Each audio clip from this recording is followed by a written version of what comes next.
এক পোলা এক মায়ের খুব ভালোবাসে, হুম, দুনিয়ায় আর কিছু চাই নয় মায়া ছাড়া। আচ্ছা। কিন্তু মায়া পোলাটারে পছন্দ করে না। ওহো। অনেক চেষ্টার পর মায়া সে পোলাটারে কইল যে ঠিক আছে, হ্যাঁ, আমি তোমারে ভালোবাসতে পারি, হ্যাঁ। আমার একটা জিনিস এনে দিতে হবে। কি রে? পোলাটা তখন কইল যে তোমারে পাওয়ার লিগা আমি দুনিয়ার যে কোনো জায়গা থেকে যে কোনো জিনিস এনে দিতে পারি। হ্যাঁ, হ্যাঁ। মায়েরা তখন কইল তুমি তোমার মায়ের কইলজাটা আমার আইনা কি ক- কি ক- কি- কি- কি- মনে হয় না। কি গল্প শোনালি দিদু? পোলা তখন দৌড়াইতে দৌড়াইতে তার মায়ের কাছে গেল, হ্যাঁ, মারে যা কইল হ্যাঁ, মা আমি একটা মায়েরে ভালোবাসছি, আমি তারে ছাড়া বাঁচুন না। হ্যাঁ। কিন্তু ওই মায়া আমার একটা জিনিস নিয়ে যাইতে কইছে, সেটা হলো তোমার কলিজা।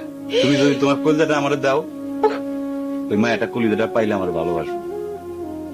মা তখন কইল তুই আমার একমাত্র বুকের ধন, তোর সুখের জন্য আমি সবকিছু করতে পারবো। পরে মা বুকটা ফাইরা কলিজাটা বাইর করে পোলার হাতে দিল। আহারে মা। পোলাটা কলিজাটা হাতে পাইয়া যে কি খুশি, মা দৌড়াইতেছে দৌড়াইতেছে দৌড়াইতেছে, দৌড়াইতে দৌড়াইতে হঠাৎ রাস্তার মধ্যে উষ্টা খাইয়া পড়ে গেছে। হাতের কলিজাটা হাতের থেকে সুইটা রাস্তার মধ্যে পড়ছে। তখন মায়ের কলিজাটা কইতাছে ব্যথা পাইছো বাজান? কেন?